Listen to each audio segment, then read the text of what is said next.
Good morning. This is Dylan Jovine with Behind the Markets. Happy Monday. Today is Monday, February 2nd. Welcome to February. I'm very excited. This week is career day at my son's school, his elementary school. So I'll be going there talking about what I do for a living and hoping these kids don't fall asleep while I do it. Anyway, today I'd like to talk about President Trump's pick to head the Federal Reserve to replace Jerome Powell at the end of his term, and that is Kevin Warsh.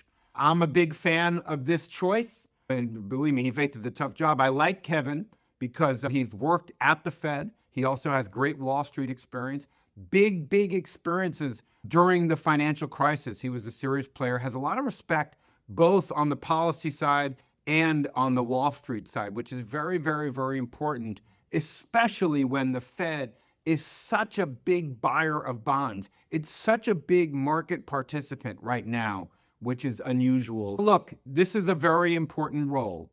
You don't want somebody running the Fed who just follows whatever the president says, because after this president, there'll be another president. And let's say that other president has policies that you don't like. All of a sudden, you could turn the Fed into something that is just a political animal, which really could blow inflation even worse than we're experiencing right now. So look, I'm happy with the choice. I think that anyone who would have took the job would have been likely to cut rates in the short term.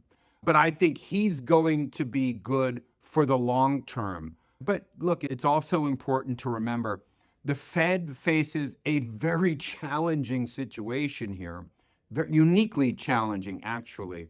If it cuts rates too quickly, what will happen is investors who are buying our bonds are just going to run away saying that your interest rate doesn't reflect the actual inflation rate. They're going to go on what we call a buyer's strike. So they're just going to walk away. So you're going to see if he cuts rates too quickly, that can lead to a spike in interest rates. Crazy, right? You can actually get a spike in long-term rates if he cuts short-term rates, the Fed funds rates, too quickly, because buyers are just going to walk away and start selling U.S. Treasury debt. So you don't want any more of that, right? You got to be very careful with that. Again, if investors don't think that his cuts match the actual reality. In other words, if they think the Fed is being funny or playing with the numbers. So you don't want to spike interest rates. So you're trying to balance that very natural desire to lower rates. You want to be careful not to spike interest rates by cutting too quickly. On the other side of the ledger, we are issuing massive amounts of short-term debt. Nobody really wants to lend us money in the long term right now because our fiscal policies, they think it's inflationary. They think to themselves, investors are thinking to themselves, why am I going to lend you money for 30 years, buy a 30-year bond at 4.5% when basically your inflation rate is above that? You should be paying me 6%, 7% just to lend you the money.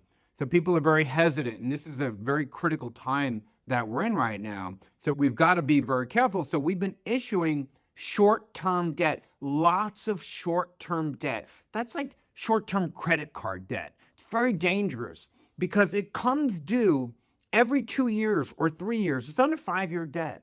And that means that we have to keep rolling over that debt. Very complicated job, okay? Now, we're rolling over, we're issuing, we'll call it $2-3 trillion in new debt this year.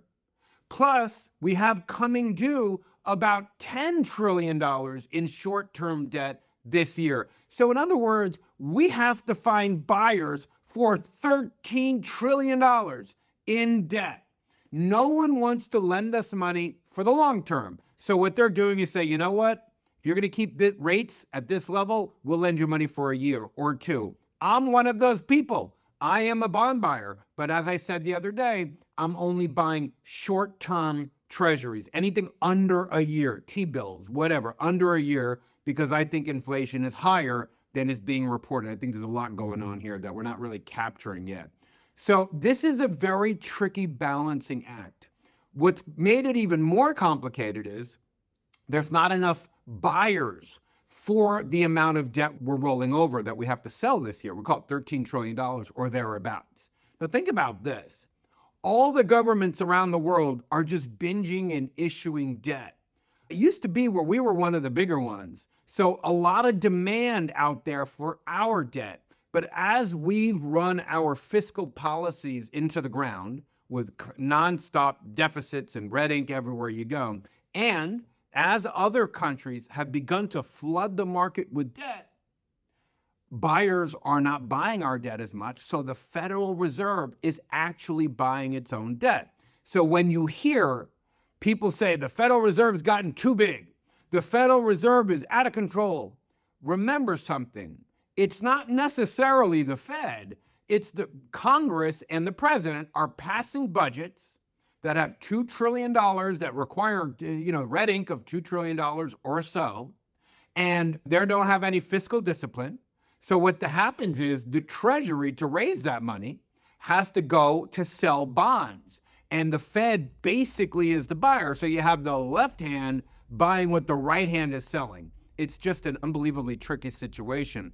But I am happy that Kevin Warsh was chosen for the job. I think he's going to be good in the long term, but we will see. I remember Arthur Burns, I don't remember, but I've read about Arthur Burns was considered a fabulous economist, a perfect Fed chair, but he succumbed to pressure from Nixon, which really created all the inflation of the 70s. So you need a person in there who has strong character, strong beliefs, and a strong way of looking at things, but also somebody who knows how to play the ball where it is, not where he wants it to be. And I think Kevin Warsh seems like a really good person for that description. Anyway, that's all I have. Have a wonderful Monday. I'll see you tomorrow.